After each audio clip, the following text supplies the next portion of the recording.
Part 2 of Understanding Oil and Gas in Uganda. Phases/sectors of oil and gas. Midstream, known as transportation.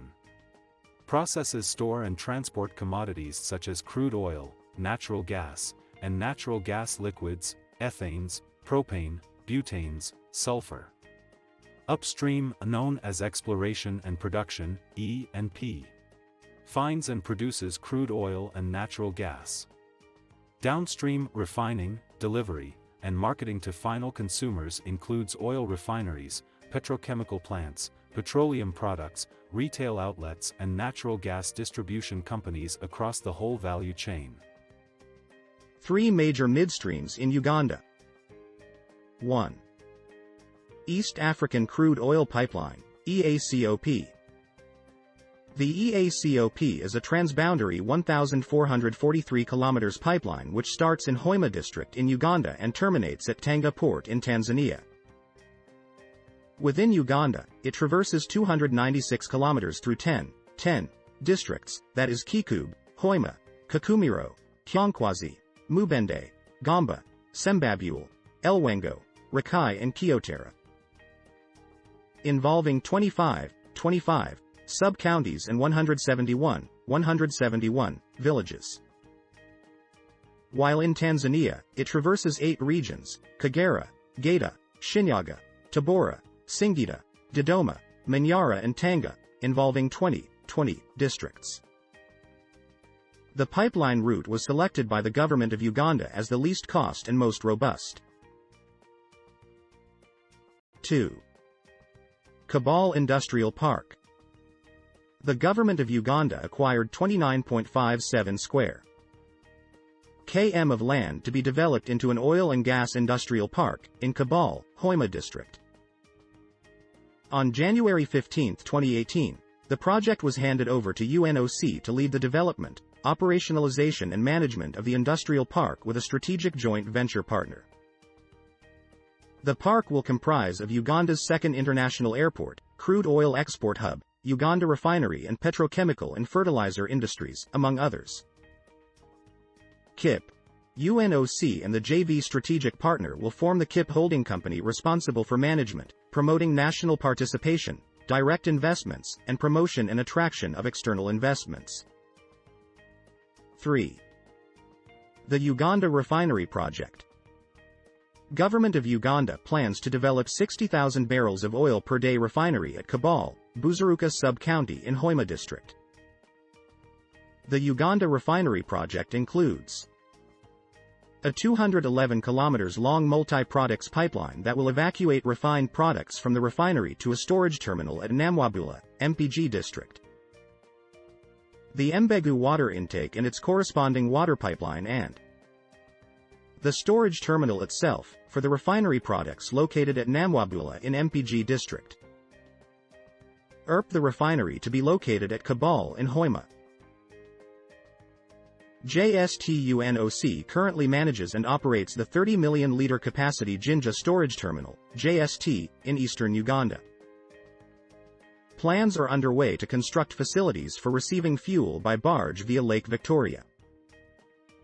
Jinja Storage Terminal.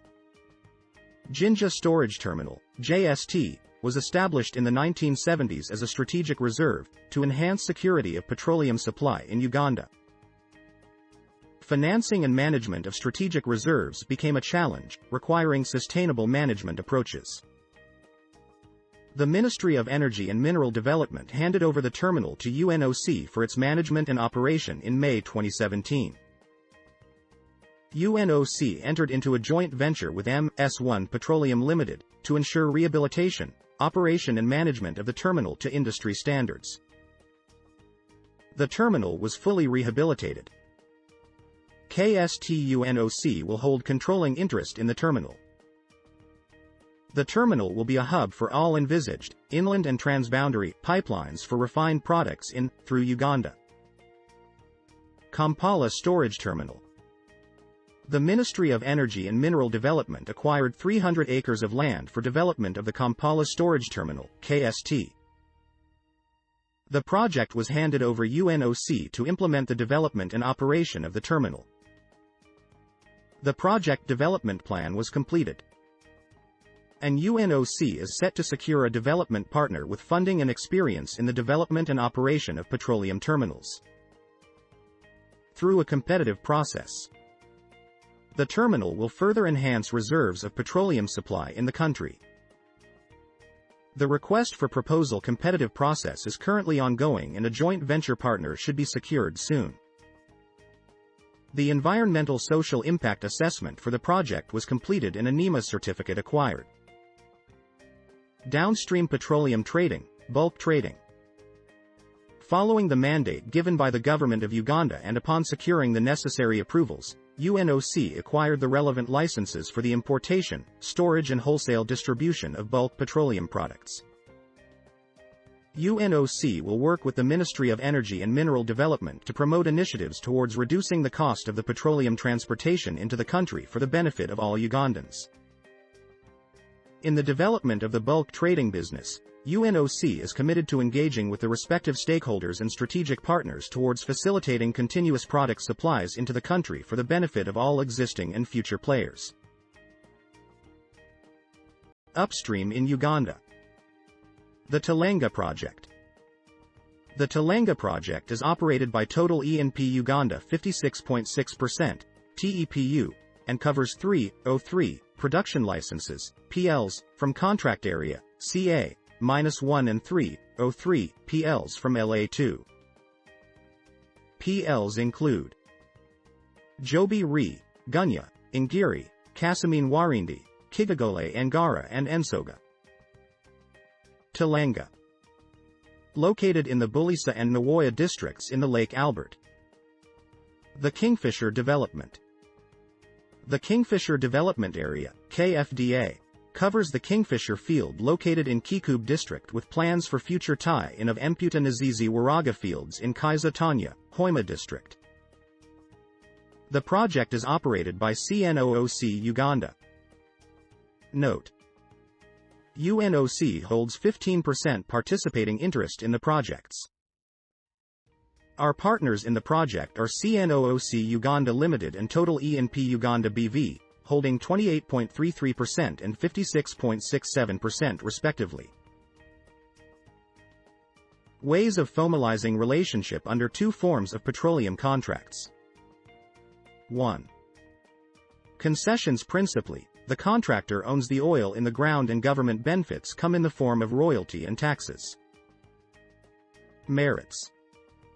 More straightforward. The degree of professional support and expertise required is often less complex. Government keeps the fees paid by contractor regardless of whether commercial oil is found and production takes place. All financial risks of development including costs of exploration are absorbed by the contractor. Demerits.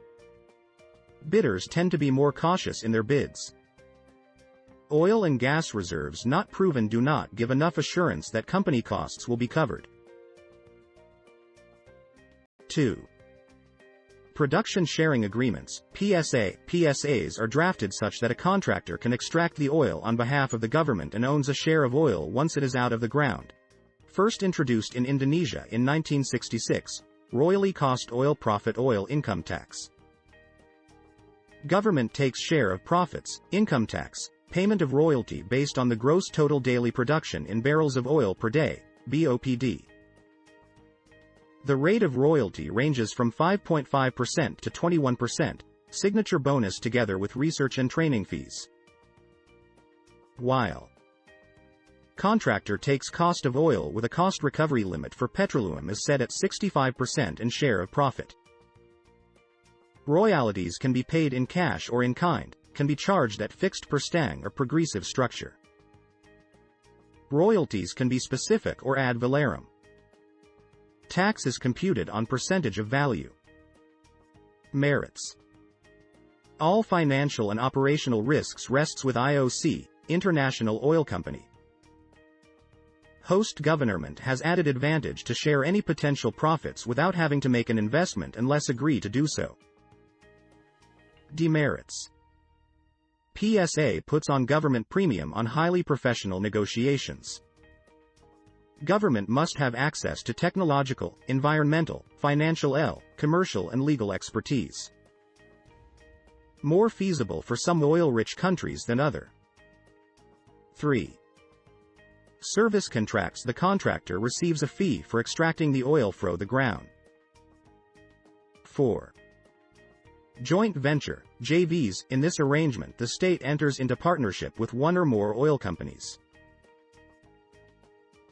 Please don't forget to hit the subscribe button, like and comment on our YouTube channel.